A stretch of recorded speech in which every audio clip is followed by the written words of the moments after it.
Buenas tardes, soy Carlos Acosta. Como parte de mi clase de análisis de circuitos eléctricos, impartida por el profesor Sergio Domit Malacón, realizaré mi presentación oral de un problema argumentativo de circuitos eléctricos, en el cual usaré la técnica del supernodo para resolverlo. En el problema se nos presenta este circuito, en el cual debemos sacar la potencia en cada uno de los nodos. Podemos observar que contamos con 4 nodos y hay un nodo de referencia establecido, el cual se puede indicar por la tierra que se ve aquí. Entonces, nuestro objetivo será sacar el voltaje en el nodo 1, que está entre la voltaje independiente de 20 volts y la resistencia de 6 kilo ohms. En el nodo 2, que está entre la resistencia de 6 kilo ohms, la otra resistencia de 2 kilo ohms y el voltaje independiente de 3 volts. Y el nodo 3, que se encuentra entre el voltaje independiente de 3 volts, la resistencia de 4 kilo ohms y la fuente de corriente independiente de 6 miliamperes. Aquí podemos ver que indicamos la extensión de los nodos hasta dónde llegan, como fue planteado en la diapositiva anterior.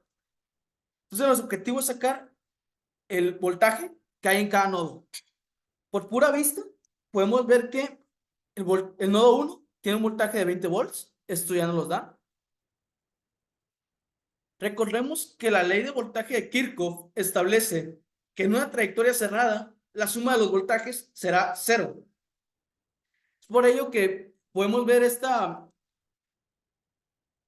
caminito marcado como con nube, en el cual podemos ver que primero la corriente, en el cual si hacemos un análisis en contra de las manecillas de reloj, podemos ver que la corriente entra por menos B2, la cual está representada con la resistencia de 2 kilo ohms. Luego pasa por la fuente de voltaje independiente de más 3. Y finalmente pasa por la resistencia de 4 kilo ohms, la cual es nuestro más B3. Despejamos la ecuación y obtenemos que el voltaje 2 va a ser igual a 3 más el voltaje 3. Por lo tanto, ya tenemos dos ecuaciones, que B1 es igual a 20 volts y que B2 es igual a 3 más B3. También podemos observar que al querer hacer el análisis del nodo 2, únicamente hay un elemento en este nodo, el cual es una fuente de voltaje independiente de 3 volts. Como este está entre dos nodos y está solo, lo único que podemos hacer para resolver este problema es visualizarlo como un supernodo, en el cual nomás veremos el circuito como un todo, como un supernodo gigante, y veremos qué corrientes entran y qué corrientes salen. Y de esta manera encontraremos los valores de los voltajes. Podemos observar que primeramente por el nodo 1 pasa el voltaje 1, pasa por una corriente de 6 kilo ohms y finalmente termina en el voltaje 2.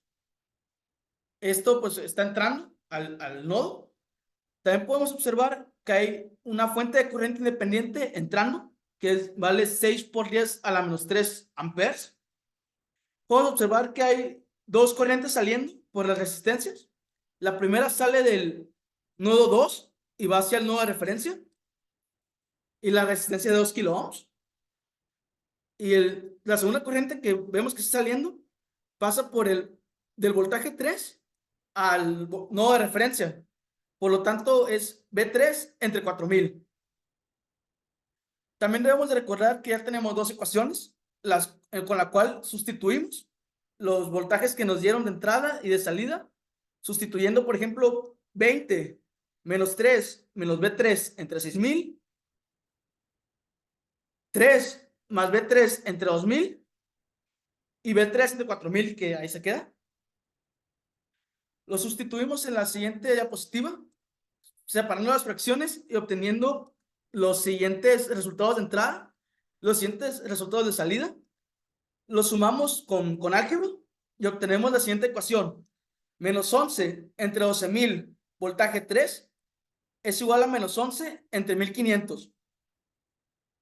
Por lo tanto, despejamos esta ecuación y nos da que el voltaje 3 es igual a 8 volts. Recordemos que el voltaje 1 ya lo habíamos visto ya lo habíamos observado por vista, el cual era de 20 volts. Y sustituyendo lo obtenido de que B3 es igual a 8 volts, podemos regresarnos a la diapositiva pasada y ver que B2 es igual a 3 más B3. Como B3 vale 8, B2 es igual a 11 volts. De esta manera ya tenemos el voltaje que hay en cada nodo. Pero el problema no nos pedía esto. El problema nos solicitaba encontrar la potencia en cada nodo. Por lo tanto, haremos las siguientes sustituciones todavía. Sabemos que el voltaje en el nodo 1 es 20 volts, el voltaje en el nodo 2 es 11 volts y el voltaje en el nodo 3 es de 8 volts. Por lo tanto, tenemos la ecuación que nos dice que P es igual a B al cuadrado entre R. Planteamos las ecuaciones de P6, P2 y P4, la cual es P1 menos B2 al cuadrado entre 6000, P2 es igual a B2 al cuadrado entre 2000 y P4 es igual a B3 al cuadrado entre 4000. Sustituimos con los voltajes que ya teníamos y nos da que la potencia 6, es decir, la potencia del primer nodo es igual a 13.5 miliwatts, la del segundo nodo es igual a 60.5 miliwatts y la del tercer nodo es igual a 16 miliwatts. Con esto hemos resuelto el circuito planteado en un inicio, utilizando la técnica del supernodo, el análisis nodal y un poquito de ley de voltaje de Kirchhoff. Esto ha sido todo. Muchas gracias por su atención.